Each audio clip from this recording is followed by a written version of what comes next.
Glad you can join us. To any veterans in the office, in the audience, I know we have at least one because I see him. Happy Veterans Day, and thank you for your service. We like to begin each meeting with a moment of silence. We would invite you to join us if you'd care to.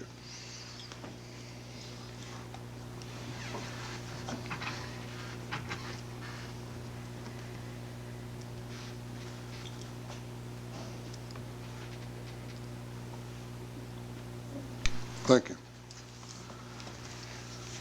First item is the Pledge of Allegiance and school highlight to Monte-Salem Elementary and Walhalla High. Mr. Norzan and Mr. Garrett, you have a student for us, we do. Mr. Norzan?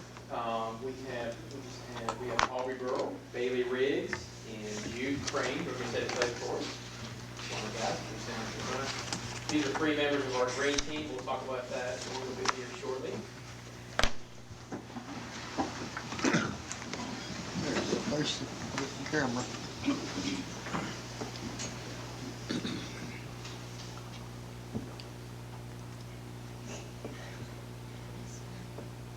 I pledge allegiance to the flag of the United States of America and to the republic for which it stands, one nation, under God, indivisible, with liberty and justice for all.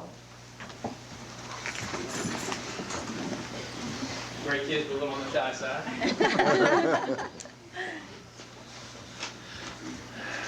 All right.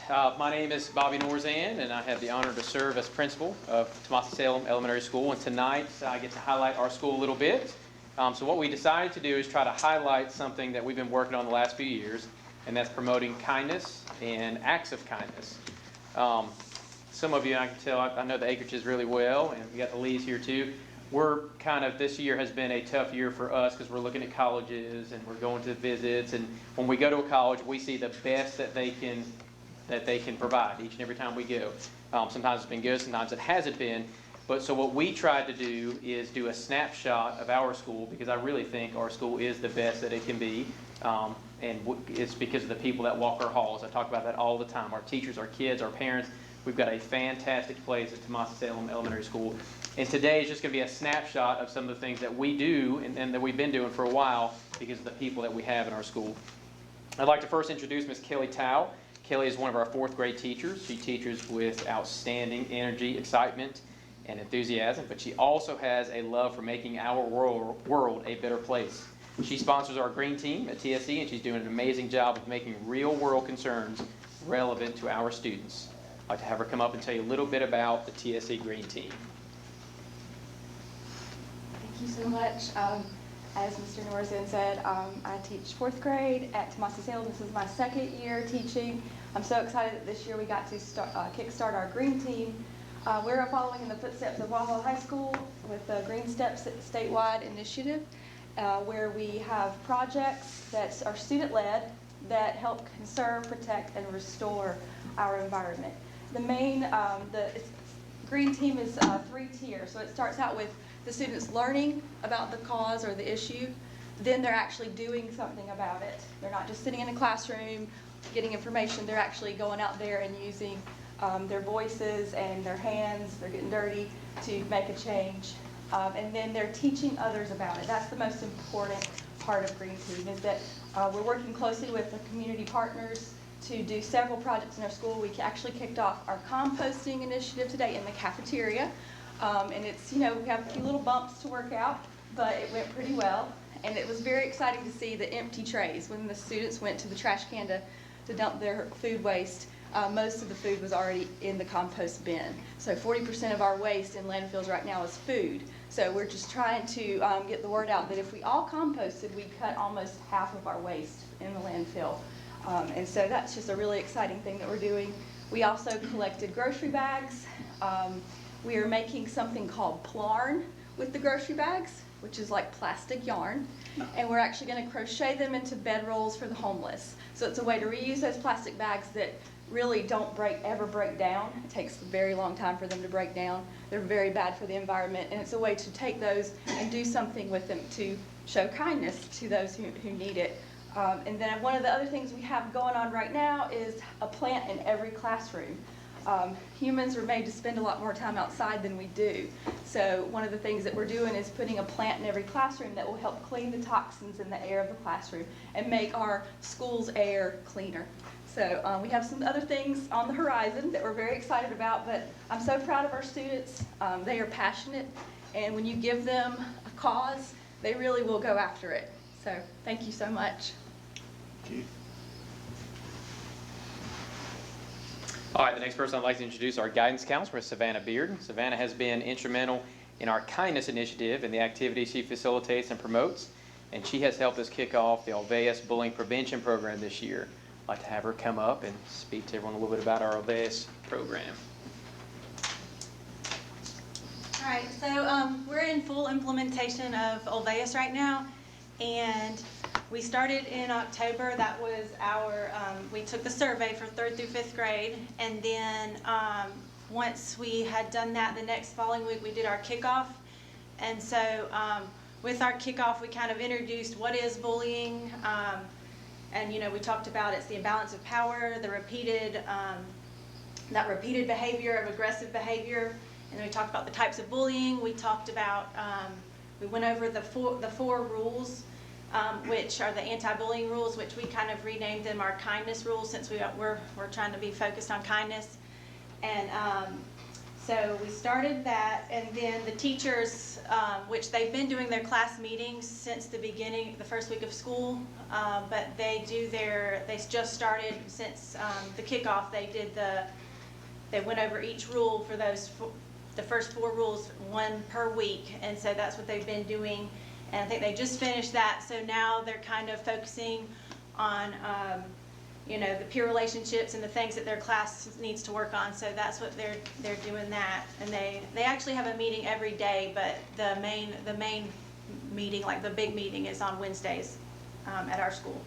And so Kelly Miss Cow touched on a bunch of we're kind of teaming up with the Green Team, Student Council, for some of these kindness activities, but we're trying to just showcase it. So like we have a bulletin board that has photos of even everyday acts of kindness. If a teacher happens to, there's one picture of a pre-K little girl sharing Skittles with a kid, then their teacher snapped a picture of it. So we're just showcasing those everyday things. We also passed out kindness bracelets that say choose kindness on them on our kickoff day. Like I said, we're teaming up with the Green Steps, so Student Council also has helped with that, and we're making those mats for the homeless. Art Club is also teaming up and using recycled cans to paint the cans. We're showing kindness, so not only to others but to our planet. Kindness to animals. We have a Christmas tree that, it started in Halloween, so it was decorated in Halloween motif, and then we've kind of been doing that, collecting supplies for the animal shelter. We also held a coat drive in September, and we did a collaborative, I did this with guidance, but we did like a collaborative, we focused on kindness in October, or it was in September, and we made, every student had a post-it note, and it says be kind really largely so each kid had one that was something nice that was said about them. So we've just kind of been trying to, focus on that. And there's so many things that we've already done, like 5th grade reads to the kindergarten, just like, showcasing all of that. So I think that's everything.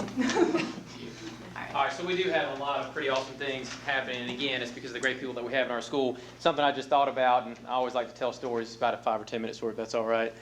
Just kidding. Whatever you do. I was a couple weeks ago, just to show you how kind kids and people are. We don't always see, but a lot of times we see the negative because that's what people like to see on TV. But I was handling a little bit of a discipline with our 4-year-old program, and one child hit the other child, which happens a lot initially in pre-K.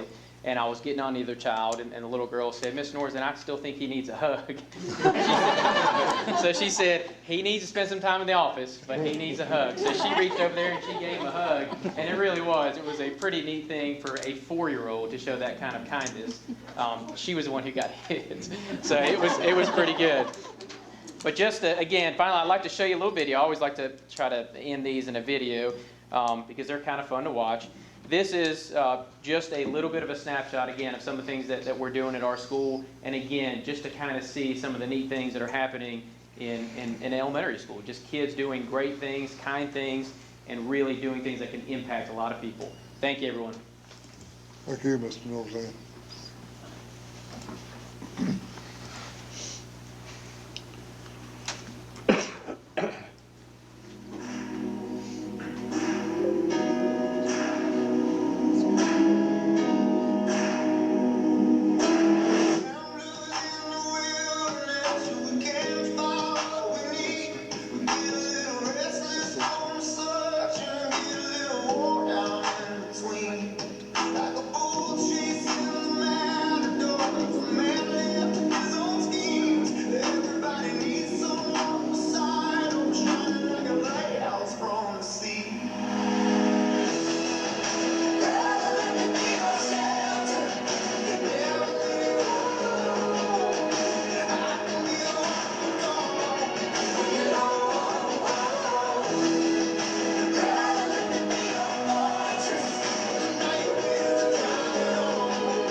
Hugs for my kindness because everybody in this classroom is my friends, and I really love their spirit, and I love how they love me sometimes. You can help somebody up, and if nobody plays with them, you can ask them if you can play with them. I like to smile at people to show kindness. And if you want to choose to be different or to be kind, choose kind. I compliment a lot of people during sports at recess instead of like trying to put people down by like calling them trash or anything. Show kindness.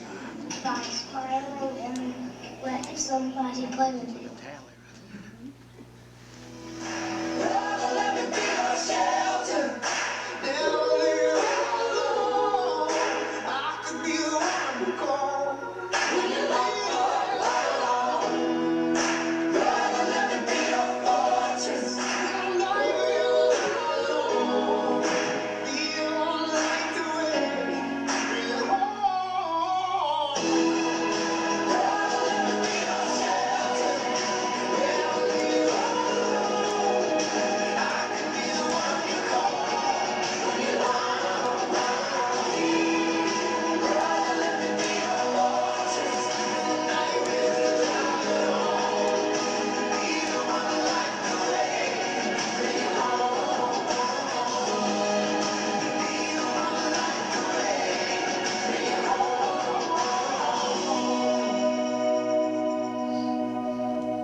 Again, thank you, Mr. Norzan and ladies. Very good. Enjoyed that. Mr. Gary, My turn. your turn. always hate following such wonderful presentations. So it was a really good job by Tomasi Salem. Did they get certificates? No? Yeah. Oh, we do have that, okay. For everyone. Hang on, come down, we got some certificates for Tomasi Salem. They're in alphabetical. Good day. So we prepared certificates, we want to thank you, and Ms. Bearden, we have one for you as well.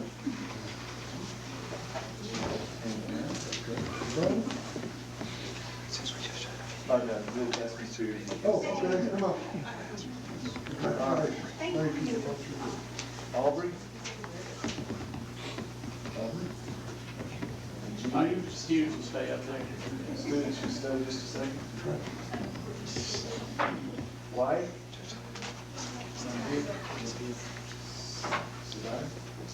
Sedaya? Okay, good.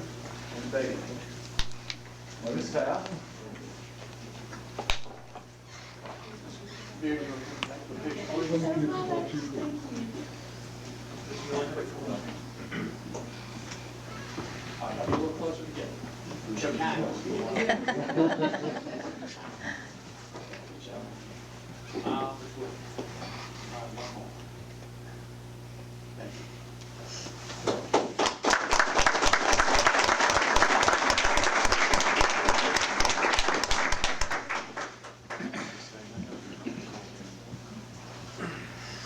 Flip the order.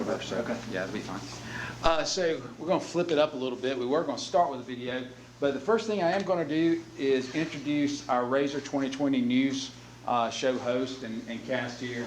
We have Josiah Akridge, we have Ann Kowalski, and we're going to put them last. I was going to do them first, but now Josiah is walking around because he's covering this for our school. So he's going to be part of, they do a lot of public service, is what you call our school service announcements, and they do a lot of spotlights of our school. So now he starts covering what we're spotlighting.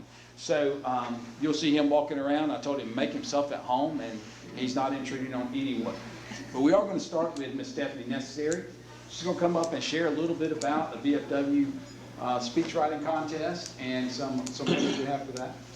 Hi, my name is Stephanie Necessary. It's my first year at Walhalla High School. I'm an English and theater teacher, and I had some students participate in the VFW Voices of Democracy contest, which is a speech writing contest where the students are given a topic and they can choose to approach that topic any way that they want. This year was what makes America great, and they compose their essay. They have to record themselves and they have to submit the recording to the VFW. And it's a tiered contest where they start at the post level, which is essentially the county. So Walhalla High School swept the county division, and these students will now go on to the district level, which is basically Newberry and up, and then hopefully proceed to the state level and the national level, where the top prize is a $30,000 college scholarship. So we have J.J. Gibson, who got third place in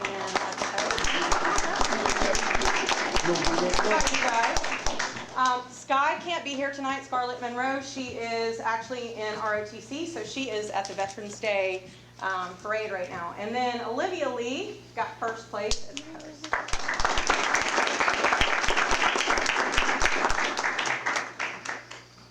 We have certificates Okay. for them, so we're going You guys go right ahead. hand these to you. There's Olivia's. Olivia, congratulations. Very good job. And JJ. Ms. Necessary, you want to come stand with them so we can get a picture for Twitter?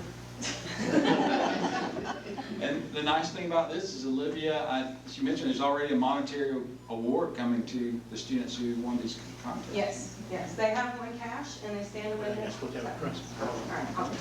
Thank you so much.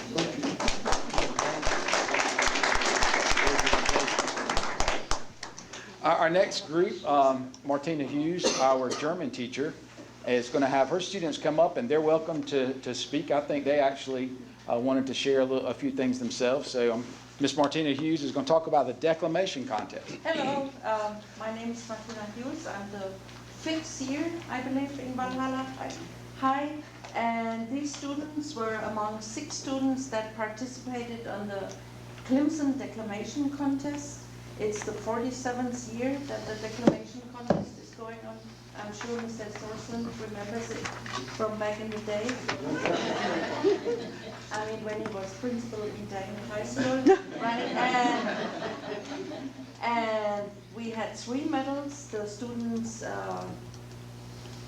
compete against other students from all over the Southeast, and they know better how many participated. How many was it? 438. And so they competed in German, and we have 2 silver medal winners right here.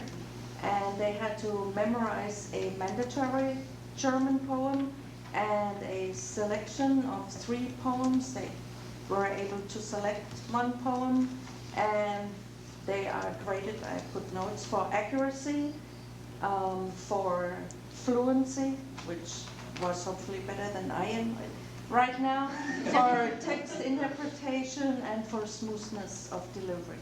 And I'm always surprised how well they are sounding. They sound like natives when they recite their poems. And the judges are usually natives, and they're very picky. And so, do you want to say something about it, Hannah? Hello, my name is Hannah Long, and I am a junior at Walhalla High School. So it is truly a privilege for me to speak to you this evening. Although I just recently moved to this area and began to attend Walhalla High School, I have already learned much and had many wonderful opportunities here. In particular, I am very thankful for the opportunity I had to participate in the Clemson Declamation Contest as a representative of Walhalla High School for German 1. I would not have performed so well without my German teacher, Miss Hughes. She dedicated herself to helping me prepare well for the contest, and I was thrilled just to go. It was even more rewarding when I won a medal as well. I will always cherish this memory. All my teachers demonstrate a love for their areas of expertise and their students. This is especially evident in German class, where we learn about culture and history instead of just memorizing vocabulary and grammar. I am thankful that the School District of Oconee County values quality education and provides us with good schools and good teachers that make a lasting and positive impact on the students. I would especially like to thank my German teacher, Miss Hughes, who sacrificed so much of her time and effort to teach me and my classmates. I never would have imagined that we would be able to learn so much in so little time. I will not take these opportunities for granted, and I will certainly use them to further myself and my community. Thank you very much.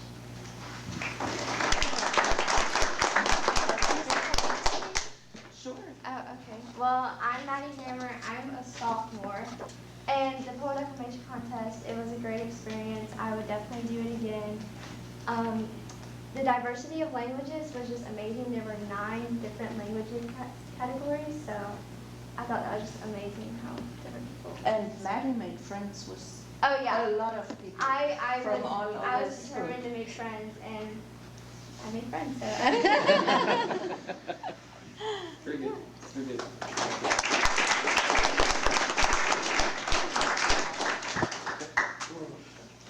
Hannah?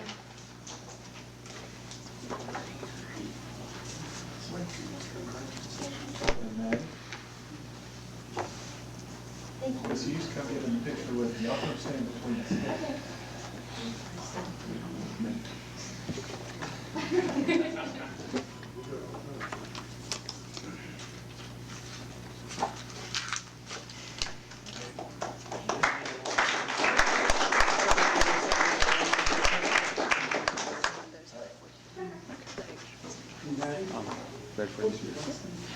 Okay. So the next thing that we have from Walhalla High School is we're actually going to show a little bit of our Razor 2020 newscast. Before we start the newscast, there's one thing that needs to be explained is the students that are on our new show, there's 3 folks. They're completely independent workers. Everything that they do and their productions, they discuss what they want to do with me, but they're completely self-directed. Everything that you see as a production is completely student work. There's not a hand of a teacher or an adult in this, and kudos to them, and they're growing in what they do. So this is one of the shows that they produce.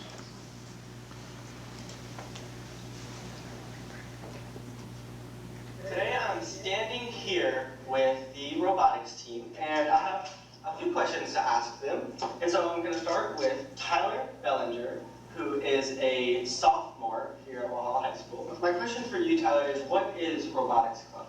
So robotics consists of building the robot, which includes wiring. We have a bunch of parts you have to screw together, and also the programming part, which I'd say is the hardest part, because programming can get long and tricky, and then you have to go back and fix it. And then the next part would be prepping for competition. And in the competitions, they consist of around 30 teams. So it's a red versus blue team, consisting of 2 teams, as I've said, and that's all I have. Okay, that's awesome. Miss Cunningham, who's this club for? This club's mainly for anyone that's interested in building, the mechanics of it, the electrical components. It would lead to any of that type of person that's interested. Luke, when do you guys meet, and is it too late for students to join if they're interested? Well, we meet every Monday and Thursday, but after school until 5:30.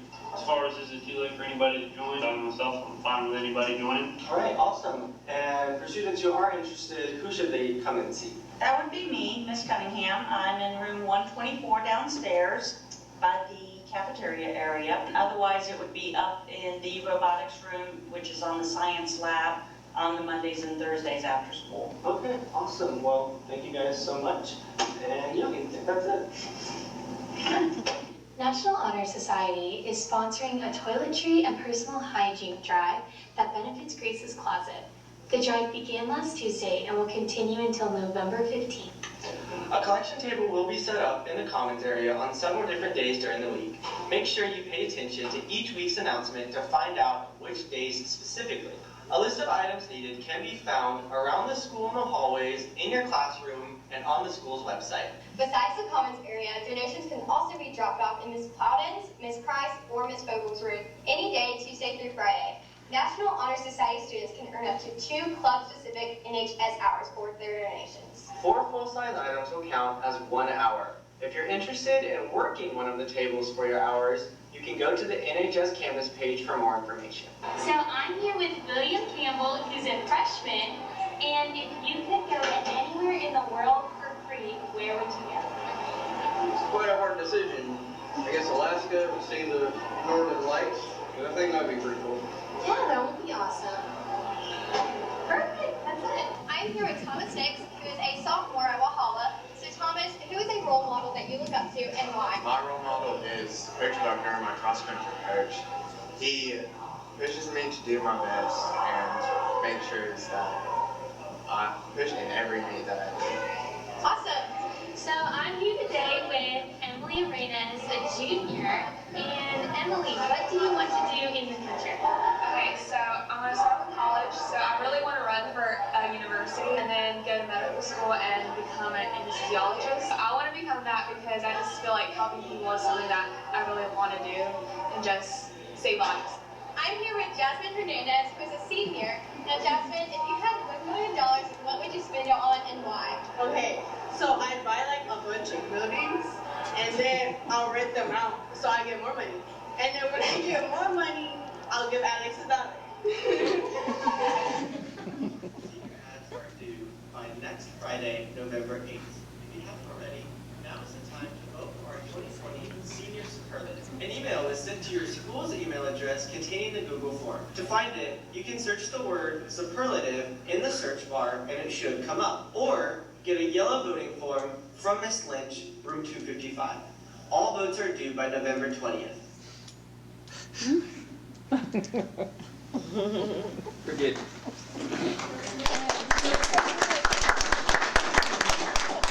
So we would like to recognize our news crew and I am here with Abby Warsencroft, who is president of Still the rolling. and Miss Still rolling.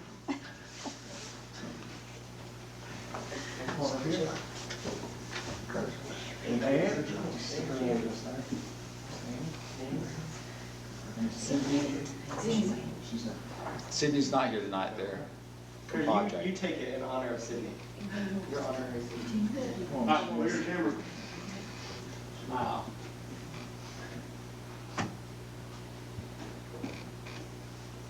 Thank you.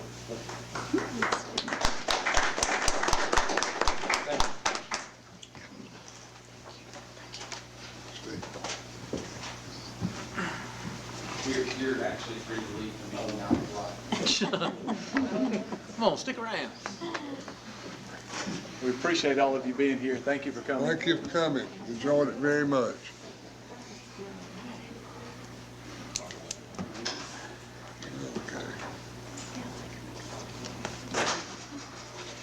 Next on the agenda is approval of tonight's agenda, the November 11th work session regular meeting agenda. Anyone see any errors? If not, without objection, we will approve the agenda for this evening. The November 11th agenda is approved. Next is public comment. Ms. Gibson, do we have anyone sign up? Okay. Approval of minutes for the October 14th work session and October 21st regular meeting. Did anyone see anything needing to be corrected? Okay, then without objection, we will approve the October 14th, 2019 work session meeting minutes and the October 21st, 2019 regular board meeting minutes. Discussion items for this evening, October financial report. Ms. Moore. All right, y'all have the report, and Mr. Rucat gave me a heads up. He asked me some questions about the check report.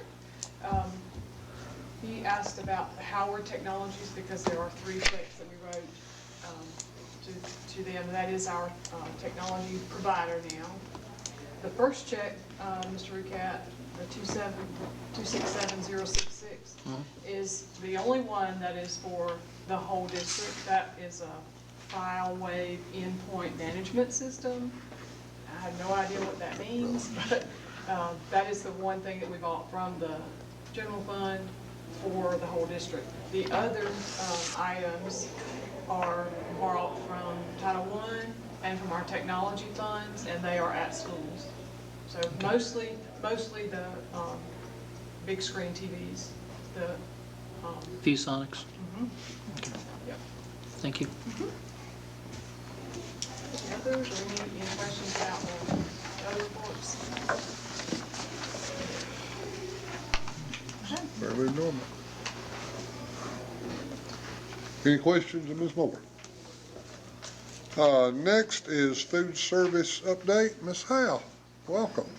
I'm going to introduce Ms. Howe. Okay. Those of you who don't know her, in September, Mr. Hood left Sodexo and took a different position.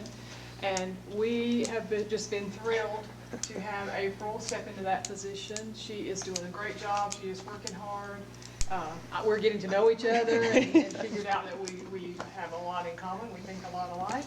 And she's going to give us a little update this afternoon about what's going on in food service. And I'll start by saying, if I had known that a video was an option, I would have wowed y'all with that.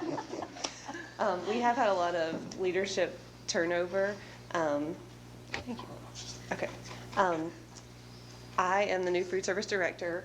Chad Rowland is our new operations manager. And we also have a new administrative assistant in our office as well. Yeah. Oh, thank you. Did I just press the button? Okay.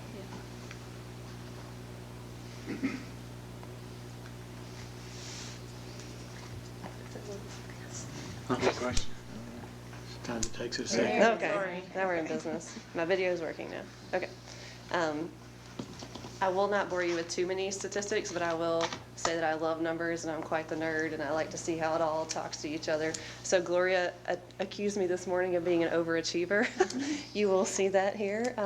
So I'll start with elementary schools. Fair Oak Elementary, this is a great school. They're doing really cool things. I'm in their cafeteria. I wanted to touch a little bit on each school about their enrollment and how that breaks down into free, reduced, and paid percentages. Also, you have a description of how the labor hours are divided. In the district right now, we are employing about 100 food service workers. About 30% of those are district employees and about 70% are Sodexo. You'll see, for instance, at Fair Oak, we have a higher number of Sodexo labor hours versus school district. There are some schools that are pretty even, some schools that are all Sodexo, and some, with 0 district hours. So that's laid out through here. We don't have to discuss those details, but it is here for your reference. This is a presentation, I like pictures and numbers again. This is participation based on percentage. So the free percentage at Fair Oak was 47%, so 71% of that 47% are participating in the free program. So that's how each school will be laid out. You'll see a common trend, free and reduced percentages are fairly even among all the elementary schools. It's staggering, you'll see. The red portion presents opportunity that we have. So we are feeding the green percentage, and the red percentage is an opportunity for us. I will say, this morning I posed the question to my staff, especially in elementary schools. So a parent has taken the initiative to fill out the application and have received the approval to be free. So that child's at school, they don't have to pay anything for a meal. Why are they not eating? Or why is mom still packing a lunch after having filled out the application and achieving the status as free? We've identified that as an area of opportunity for us, so we'll be focusing on those students. I think it's pretty good that we're feeding 71%. Do I think it can be 80? Do I think it could be 90? There's that many kids there I could be feeding for free. So I really, really want to put some focus on that. I'm sorry, can I just ask a quick question? Does this take into account attendance, or is this total number? This is enrollment based only, This is so not enrollment based, attended. Yes. so attendance is going to be part of that Correct. orange. Attendance is piece a part of pie. it, correct. I mean, students who are absent. Yeah, absolutely. So now that we understand the slides a little bit better, the schools will go a bit faster. Moving on to Kiwi. This is my alma mater if we had one of elementary schools. So Kiwi, we actually see a higher percentage of paid students at Kiwi. We only have 3 people on staff there with a school district manager. Again, you'll see that the free and reduced percentages are pretty even with more opportunity in the paid category at Kiwi. Northside is our largest per enrollment elementary school. Again, a little bit higher paid percentage there. We're still doing a pretty good job in that free category with some opportunity in the paid. Ravenel, pretty even across the board, free versus paid. You will see a shift here. We have more district labor hours at Ravenel than we do Sodexo. Ravenel is knocking it out of the park. They are above 80% in free and reduced, and their paid percentage is shifted 50% participation there. That's an excellent statistic. Blue Ridge, a lot of kids at Blue Ridge as well, 67% free, a lot of labor hours put in there. We do a huge dinner program out of this school. Again, they're doing a great job in all categories, some opportunity in free as well. The paid percentage at Blue Ridge goes up significantly over the others, so there's something to be said there, right? Like that meal is good enough for mom to trust to send her child to our school, and we're gonna feed them something that they enjoy. That speaks volumes to me.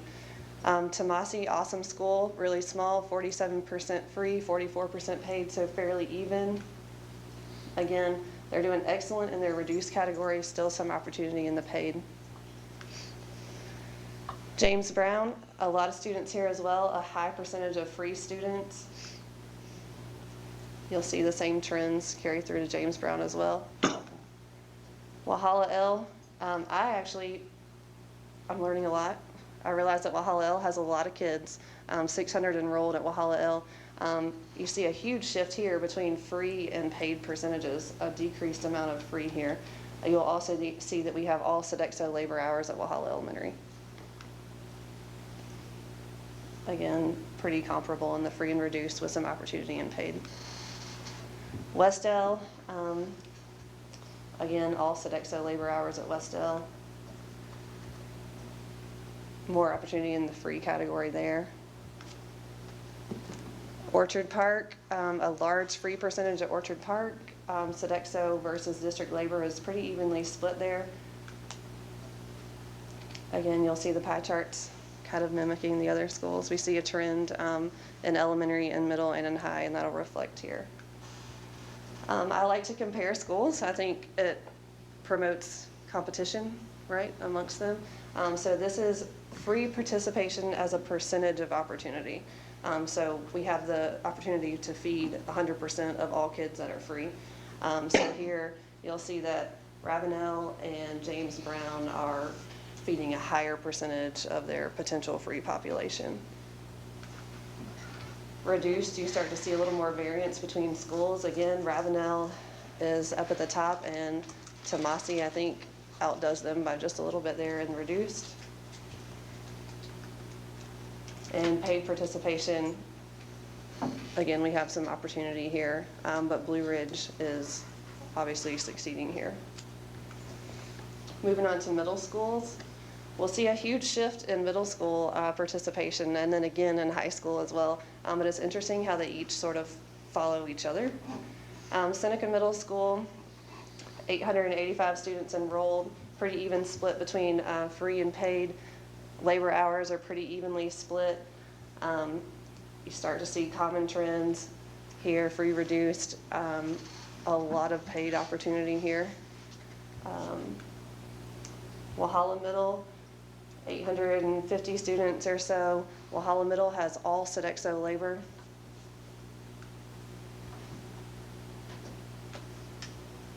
And their lunch participation again, free and reduced are pretty evenly matched here with opportunity and paid. West Oak Middle, again, common and free and paid percentages. West Oak Middle does have a higher population of district labor. Again, you're sort of seeing the same free and reduced percentages. They're so common. And West Oak Middle actually is doing a really great job in their paid percentage as compared to the other schools. That's outlined here. Look how flat that bar graph is. They're neck and neck in this competition. Reduced participation, still about the same. You see a little bit higher in Seneca Middle. Paid participation is where you see West Oak Middle really shine here. West Oak Middle, I don't know if you've been there, but their food is beautiful. Their staff is on it. So there's a reason that this shines in the paid participation. They have an awesome a la carte program. They do some really great things there. If there's a theme day to be had, those girls are decked out and participating. They're part of that school, ingrained, and doing an awesome job for us. Taste 4 is our new high school concept. Seneca High School, right at 1,000 students.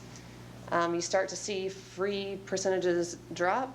Kids and parents aren't submitting those applications, so in high schools particularly, you start to see the paid percentages increase here. Seneca High School is heavily weighted in Sodexo labor hours. You start to see an even larger shift in opportunity in both free, reduced, and paid in your high schools. Walhalla High School, almost 1,200 students here, and again, a large percentage of paid with a heavy Sodexo labor hour. Again, free and reduced, evenly matched for the most part with opportunity and paid.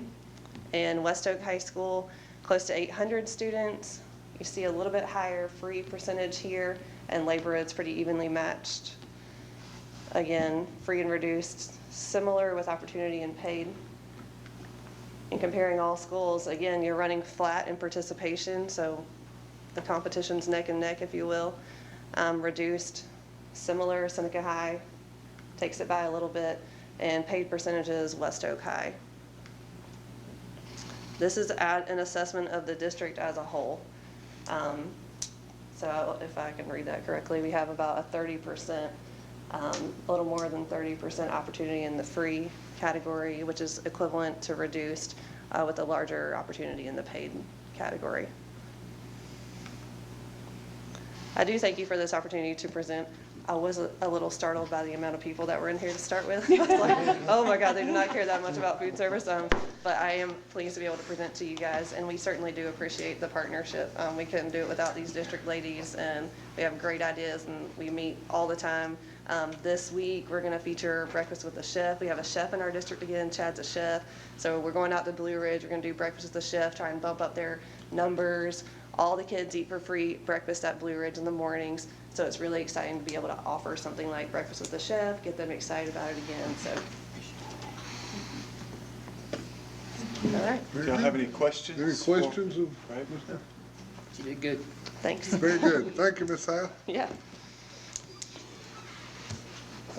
Okay, next policy, IKAA testing examinations exemptions, Ms. Simmons. Yes, sir. This policy is our board's vision and the structure of what we're using to evaluate students and the progress that they're making within their courses. I'm going to bring your attention to the bottom of the policy here where you'll see almost everything crossed out. That is because we are moving away from students being exempt from exams. It's kind of a shift that we're making with this policy. One of the recommendations, even from students and from post-secondary opportunities, is that we're getting feedback that a lot of our students aren't prepared for taking cumulative exams, studying for cumulative exams when they get to colleges and universities. So when we talk with parent advisory, we talked about this policy to get feedback as well with our student advisory group too. So you'll see the changes in red that we made there is that we talked about our secondary students who are taking a cumulative exam. All of them will be doing that at the conclusion of their course. We have certain classes that are EOC classes, so the state requires that they take an end of course test. So that would count as the cumulative exam for those courses, and it would have to count for 20% of their grade, because that's set by the state. But then we have our cumulative exams for other courses counting as 10% of the course grade. And then our AP classes would not have cumulative exams that count as 10% of the final grade would be their AP exam, will serve as that assessment there.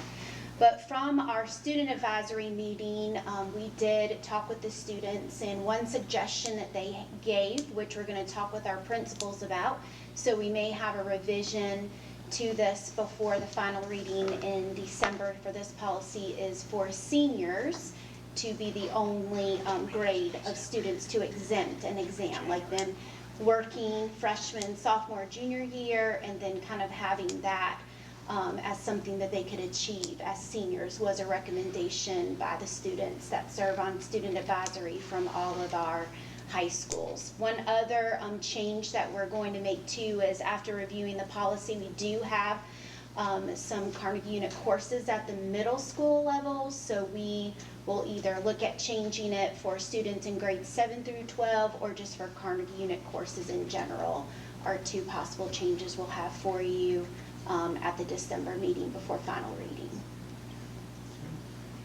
And I think I told you incorrectly, we're not reading this policy tonight. It was just for presentation. So first reading would be December, final reading would be January on this, because these changes would not go into place until next fall.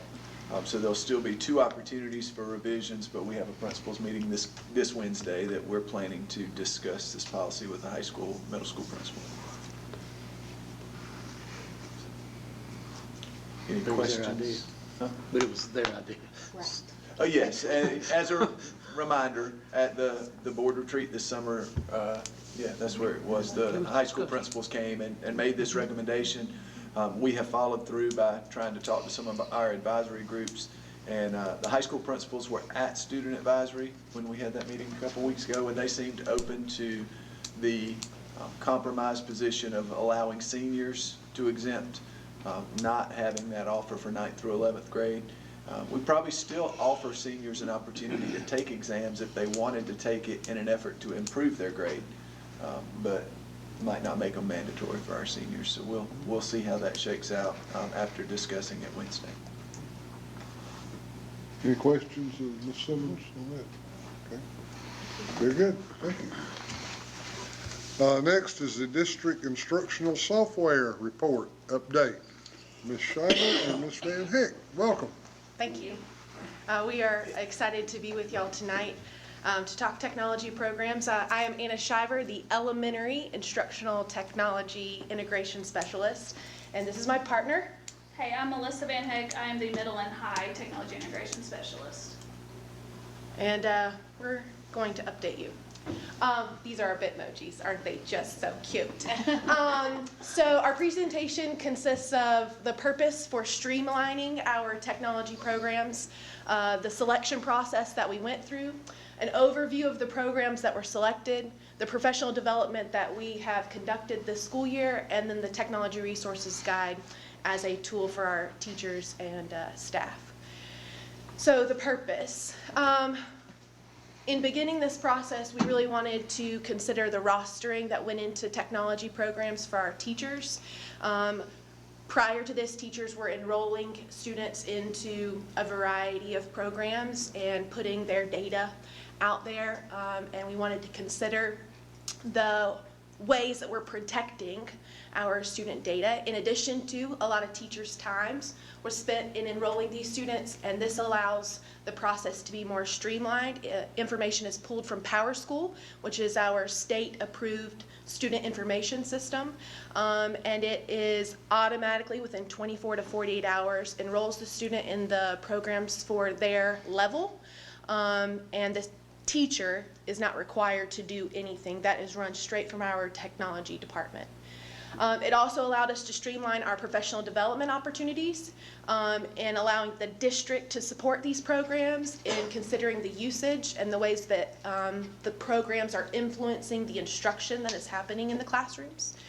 We also relied on feedback and considering getting lots of feedback on lots of different programs. This allowed us to hear feedback on certain programs and allowed us to analyze what those programs were being used for. And then when it was also financially responsible, right? A lot of our programs allow us to get a discount for purchasing a program district-wide instead of having this school purchasing one program over here and this school purchasing another program over here. So it was more fiscally responsible.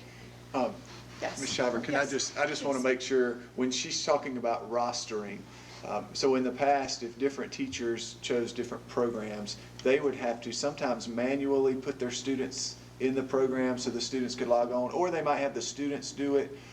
That was a security risk for us, because then if the program asks for student date of birth, for example, students might put it in or a teacher might put it in for them.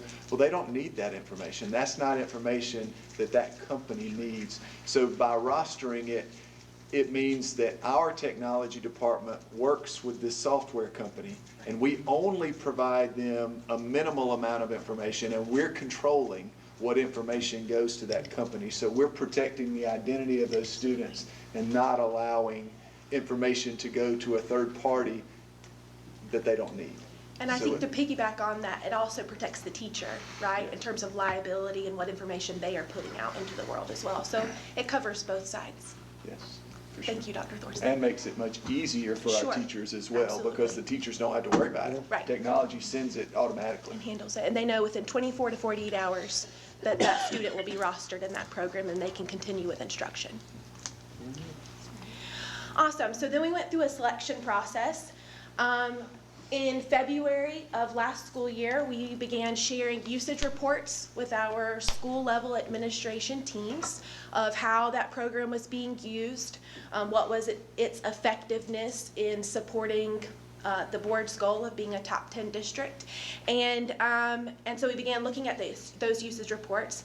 We followed it up with a conversation on what was a learning management system with those school level administration teams in March, because the learning management system became a part of that conversation and what money was going out for that and how was it being used. And then in April, we requested feedback from school level administration teams, in which we requested that they go back to their buildings and ask for feedback from their teachers on what programs were important for instruction in their classrooms. And that was, not only were they asked for feedback, but teachers were given, or excuse me, school level administration teams were given usage reports and renewal costs that went along with those programs for them to share with teachers as they provided feedback. So, and then in May, we decided and gave back to the administration, based on that feedback, what programs we were going to be able to purchase with our instructional department funds. And they were able to provide any last minute feedback after that, but we rolled those out in May. So, talking about all of that timeline information and our components for it, these are the programs that were purchased. For kindergarten through 12th grade, we felt like it was really important in terms of having a district-wide program that for our transient population that we can serve at times, for them to have consistent programs across the board. We purchased IXL. IXL serves math and ELA, standards-based instruction that can fill the whole group instruction in addition to providing a more personalized experience for the students in filling gaps and enriching the student's experience. Discovery Education is a resource for teachers in terms of supporting the curriculum with videos, lesson plans, articles, and it really supports all content areas: ELA, math, science, and social studies. And then we have Vocabulary. Vocabulary focuses on academic vocabulary through repetition, rhythm, and rhyme, where students can interact with a video and then have follow-up activities to support their understanding of the vocabulary words that were introduced. These can be grade level vocabulary words in addition to content vocabulary words. Then specifically at elementary, we have those three programs that I just spoke about: IXL, Discovery Ed, and Vocabulary. But then we also purchased 3 more programs at the elementary level. We have Learning A to Z, which is going to focus on reading. They provide a number of resources for our elementary teachers that support guided reading, shared reading, read-alouds, vocabulary, a number of resources there. It is a nice tool to have in our back pocket. Then we have Quaver. Quaver supports our music, our general music classes in the K-5 level with online curriculum for those music teachers. And then we also have Map Skills. Map Skills supports our map testing. We're using map testing as formative assessments for us to understand where our students have gaps and where our students need to be enriched. And Map Skills allows us to drill down to individual students and the skills that they need to support their education and help them grow. Okay, and I'm going to talk about the middle and high school programs. So the first one we have is USA Test Prep, and it provides standards-based curriculum. Specifically for us, we're using it for 6th through 8th grade science, 7th grade social studies, SAT, ACT, and our EOC courses. It provides not only performance-based tasks, but also the standardized testing type questions to prepare them for those tests. We also have Turnitin.com, and Turnitin.com is used for plagiarism, but it also enables the students to be able to check their work and be able to see where they may need to work on their citations and things like that. So it opens up that conversation between the student and the teacher to work on those skills. And then of course we have Canvas, and Canvas is our learning management system that we are currently using at Walhalla Middle School and then all 3 of our high schools.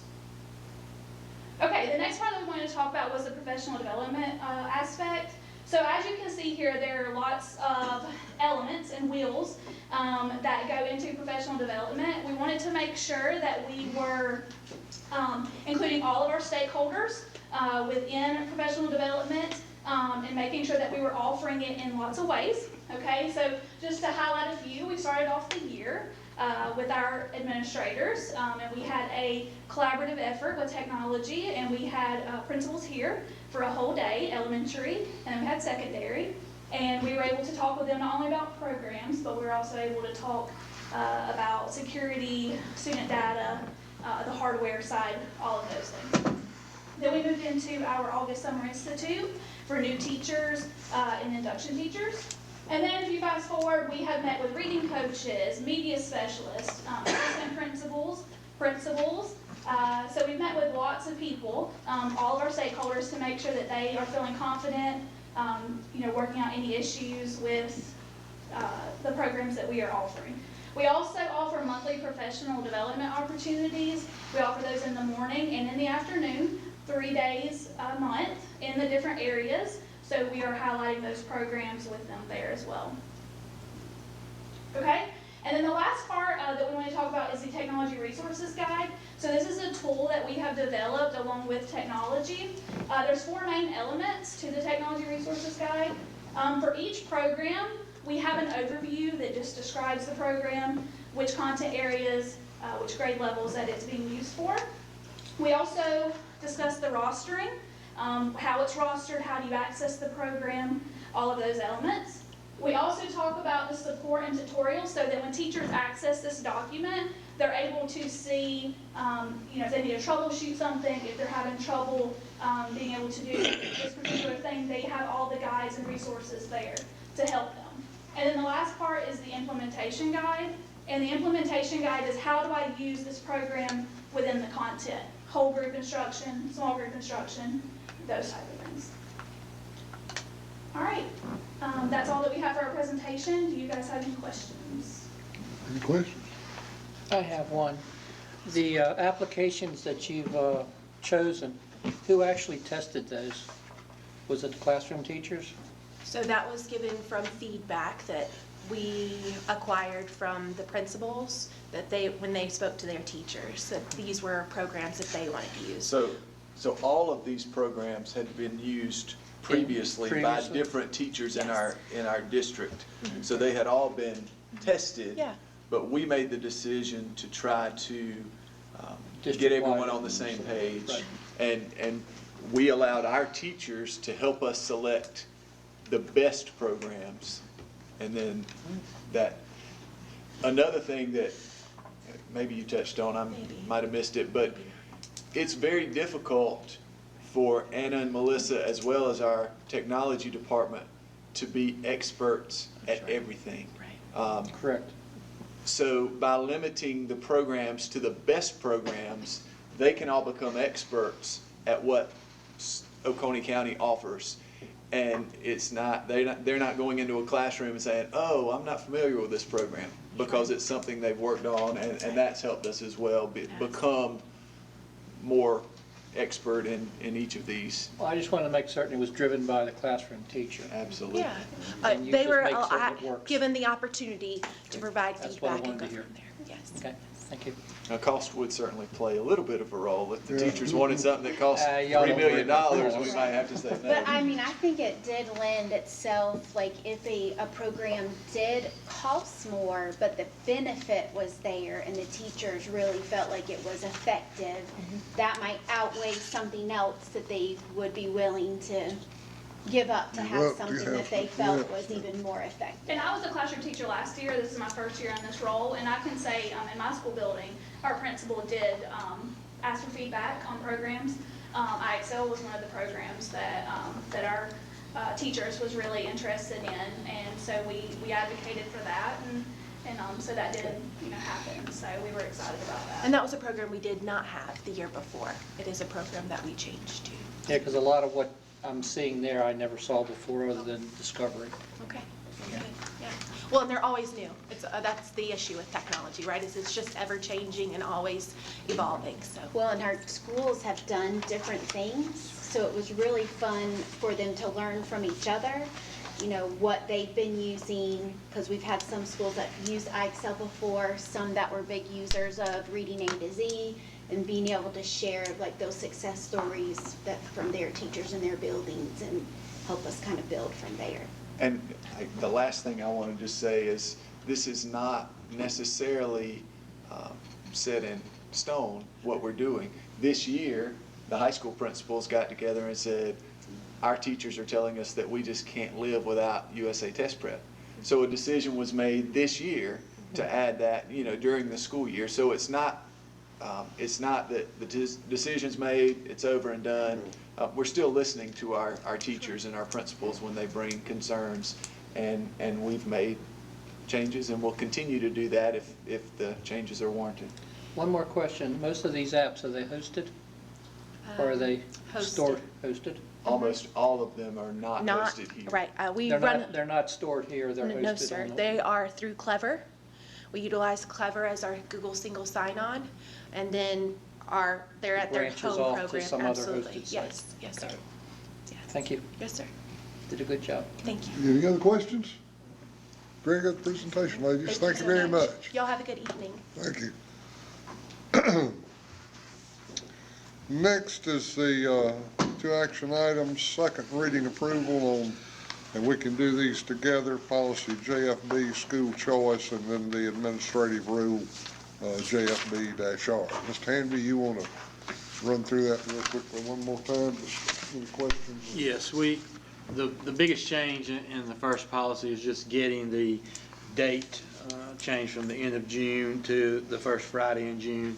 That's a real simple one. We want to take that out, so and correct that, because we have taken the actual form out of policy so that if we update it, we don't have to keep making changes. But we think that the first Friday in June is going to be a successful thing for us. The most important part comes in the JFB-R, where again this is driven by Ms. Hughes and our principals. In fact, I talked to a principal about it this afternoon. Again, they were asking, have we finished up yet? We're going to kind of tighten up the requirements for school choice. It's something you need to make sure you're doing what you're supposed to and you earn that opportunity. So if you remember, in elementary school, we were going from allowing 1 day of out-of-school suspension to no out-of-school suspensions or more than 3 days of in-school. With discipline in middle and high, we did give 1 day of out-of-school is acceptable and no more than 3 days of in-school, where that was 3 days of out-of-school. So we went down 2 days on that. Attendance, it's still pretty cut and dry. Elementary, there weren't a whole lot of changes, but there were some situations in middle and high school where students had 10 or more unexcused absences, and for whatever reason the school didn't do an attendance plan. So we wanted to make sure that that was added in there so that we can not allow people who continually miss at the school they're supposed to be at to go somewhere else, because typically it's a transportation issue, and if you're going to a school that's farther away, that's a bigger problem. And this one, by the way, is the only one, attendance is the only one that policy allows us to send a student back during the year for. You can get suspended the second day of school for 5 days, and policy says your school choice, you stay there and that school handles it. If you get an attendance plan at the end of the first 9 weeks, the school can request that you go back to your home school, because we have bus transportation that can help get you to school on time and pick you up every day to make sure you're there going to that school for you. So that in case that comes up, because sometimes we try to do it at like the end of a 9 weeks or semester, not like just, okay, if you get your attendance plan next week, we're going to send you home the next day to your home school. But we try to have a good, clean break with that. If some principals just let them stay the whole year and say you're not going to be eligible next year, some will send them home at that time. And then academic performance, elementary didn't change. Basically, if you're meeting the requirements to be promoted to the next grade, then you're good school choice wise in elementary. Middle and high, we went from allowing 2 failing grades to 1. With the change in grade 60 now being the D in passing, the principals just felt like, actually they wanted 0, but we decided that there could be a kid who has a difficult time with either a subject area or in a class with a teacher or whatever. We thought 1 was more than fair. And last meeting, the question came up about some of the numbers I had given you about what this change would do, and I'd given you like the amount of kids who would be ineligible based on the changes. So, and then there was the question about could you give us a little breakdown on them? So in your pile there you have, it says elementary change to no out-of-school suspensions. Remember, that was 100 students who would have been eliminated. Well, what I did was I broke it down. I gave you the district percentages for all the 4 ethnic groups that were the most common in our district. And then I showed you the number of students that would eliminate within each ethnic group. So there were no patterns where anybody was going to be at a overly high number being eliminated because of the change in policy, which you can see down through there. the failing one grade, 129 kids. You can look at the percentages and see, you know, in our district. All I did was K through 12. I took out the pre-K and the PIP and stuff because they're not eligible for school choice. So I ended up doing this with about, I think it was 10,052 students district-wide that I had in my count. If anybody has any questions about those, I'll be happy to answer them, but I think the numbers show that it would not hurt any particular ethnic group more so than the general population. It's pretty evenly balanced. And I want to pat Mr. Hamby on the back because I do think this is really good information and it's organized very well. But it also makes me feel good about our schools that you know, it does look very equitable. It doesn't look like there are any alarming patterns where one group of students is being affected more than another. So I think it's good information. So it's a good question and good job gathering the information too. Very good. Now remember, if you pass it on second reading, it'll go into effect for new school choice folks, but people who are currently on school choice will be grandfathered for 1 year, and then the 2020, 2021 school year, after that one, they would have to meet the new policy.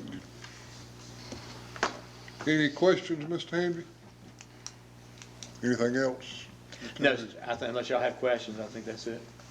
Can I get a motion to approve on second reading policy JFB school choice and policy JFB-R school choice administrative rule? Mr. Chairman, I make a motion that we approve in second reading policy JFB school choice and policy JFB-R school choice administrative rule. I'll second that one. The motion is second to approve. Any questions? Further discussion? All in favor of approving policy JFB and JFB-R on second reading? And it is unanimous. Okay, that concludes the open session portion of our meeting. Next is an executive session for personnel items, employment recommendations and changes, and an update on the Seneca Middle School property acquisition. And without objection, we will move into executive session and return shortly. Thank y'all for being here.